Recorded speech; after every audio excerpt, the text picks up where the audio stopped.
Virgo, hello, and welcome to your Spring 2023 Shapeshift reading. We're looking at the shape you're shifting out of, the shape you're shifting into, and what that shapeshift looks and feels like for the spring season. I'm Andy, I'm your reader, and I am joined today by the Energy Archaeology Oracle by Ashley Stinson. I chose this deck because it is so somatically focused on the body and the physical energetic experience of the skeletal system, the bone structure, your bones. And when I think of the spring, I'm thinking of like bones awakening and creaking back to life after the winter season.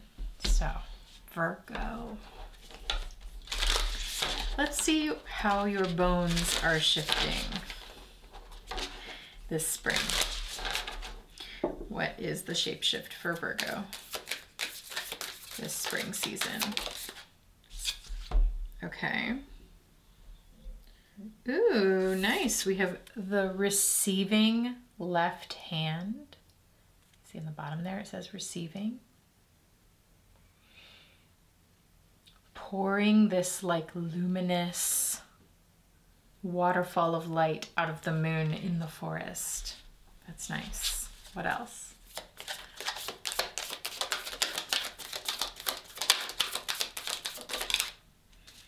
Oh.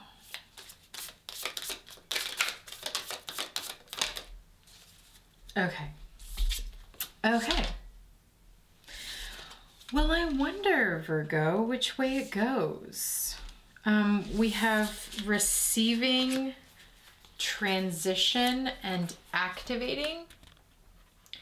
Are you transitioning between receiving and activating, or are you transitioning between activating and receiving? I genuinely do not know.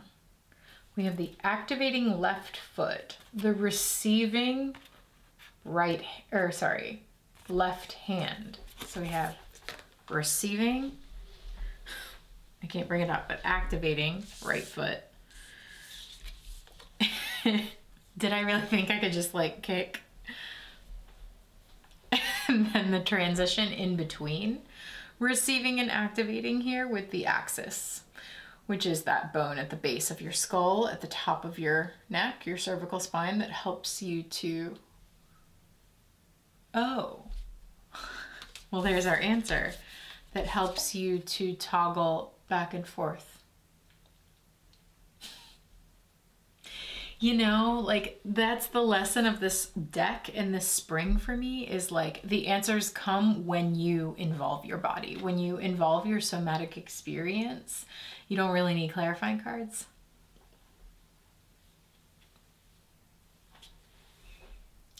So the axis to shift, transition smoothly back and forth between receiving and activating.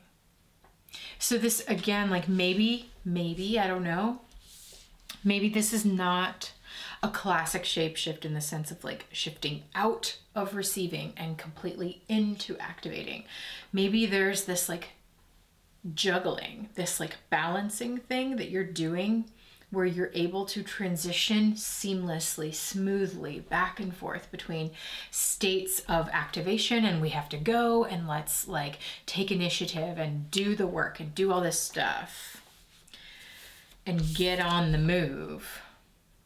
And then like stop and rest and take a break and receive. Also look how verdant and green, like these are the first cards that are coming out that really feel like they're evoking that forest green springtime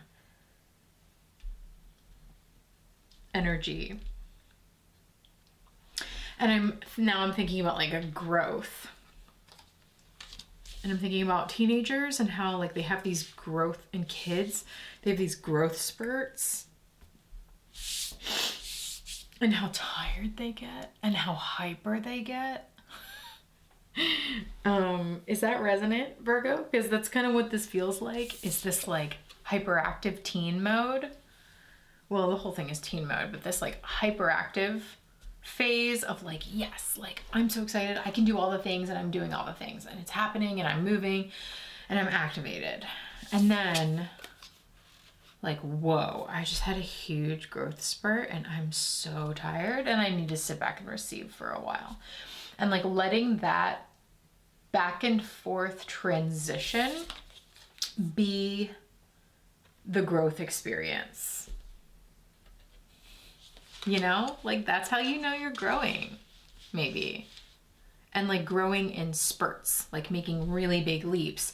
When you get this like surge of energy and activation, and then you have to really power down and just like, oh, lay back and receive. And maybe this is also like knowing when to give and when to receive and how to make that transition. Like, how do you, again, like if this is not so black and white and it's not so compartmentalized into either I am a giver or I am a receiver, and I don't know how to kind of be both and to switch back and forth between the two. Maybe there's something here about like the art of the transition, the art of letting those states be mutable and like have flux to them. This is making me think of the Aquarius reading from fall 2022. It was called In Flux.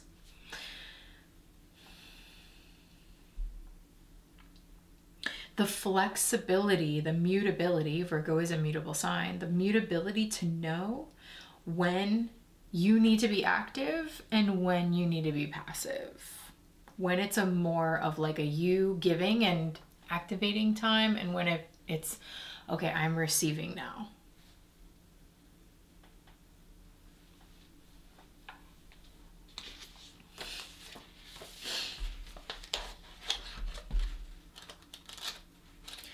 I want to see what I want to read from the guidebook.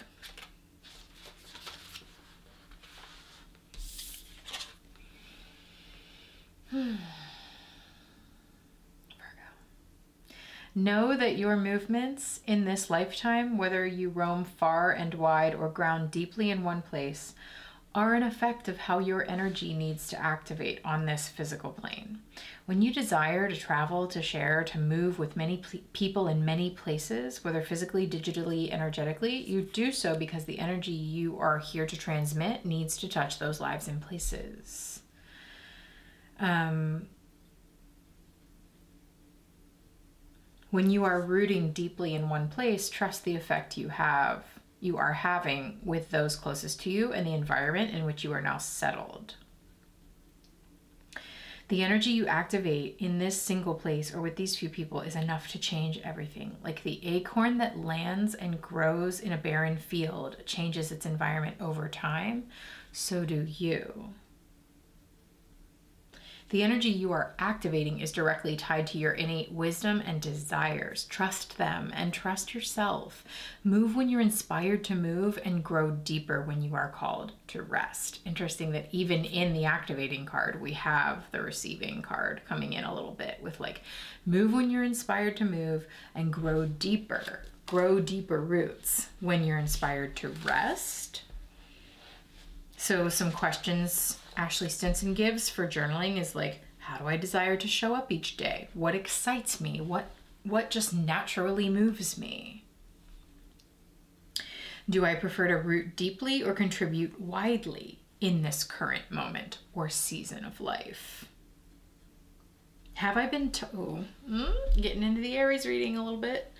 Have I been taught that I need to show up, live, or be a certain way to feel valid, being seen, or making a contribution? Like that you need to prove you are worthy by activating in certain ways? Are my current movements aligned with my desires and motivations, or is it time to rethink those internal narratives? Okay, so that's activating. Let's look at receiving.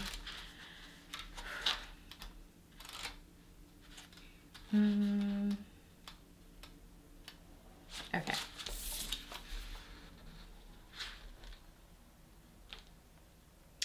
You receive what you're ready for when you're ready for it.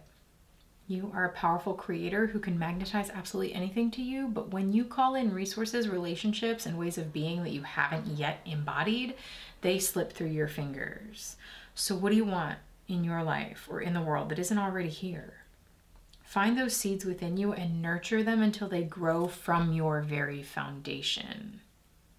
If you want love, nurture love from the very core, for example. Your ability to receive is only as deep as your ability to embody what you want. And then now we're bringing in the worthiness stuff. Can you be the person in this moment that feels worthy of a different world? Okay.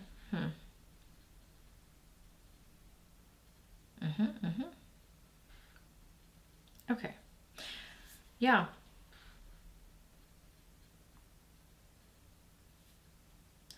How do I feel about receiving money, love, compliments, food, help? Like, fill in the blank.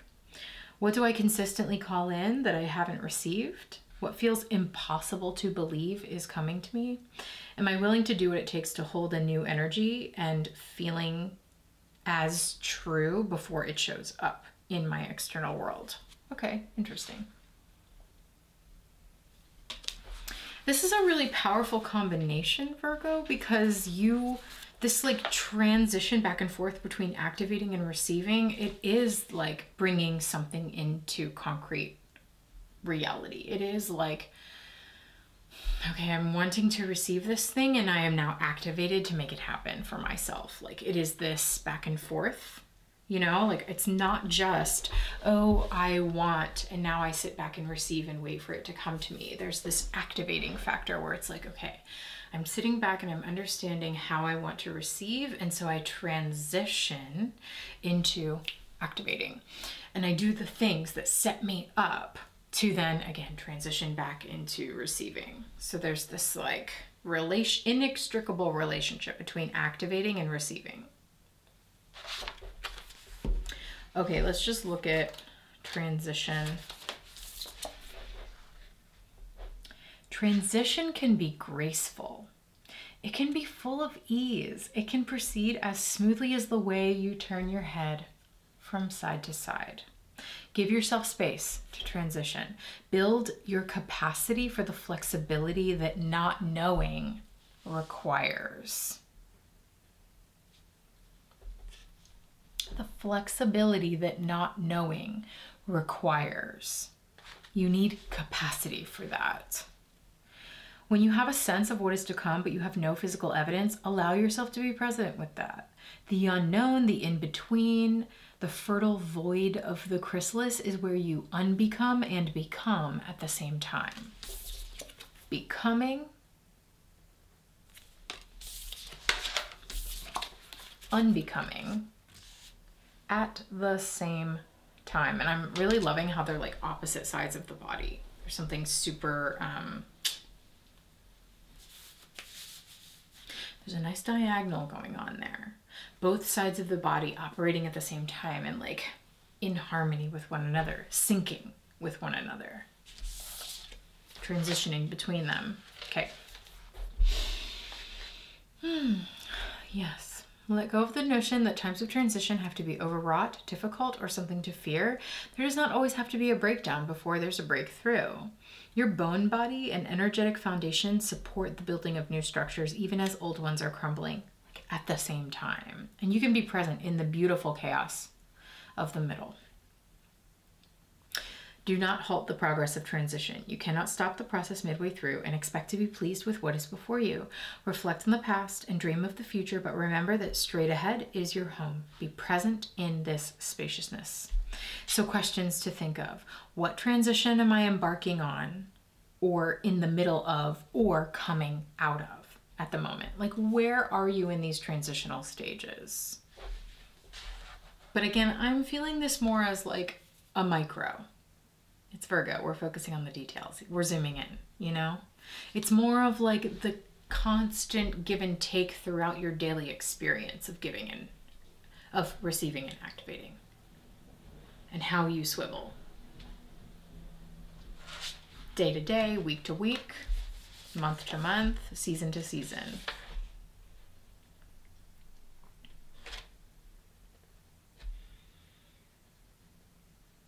Okay.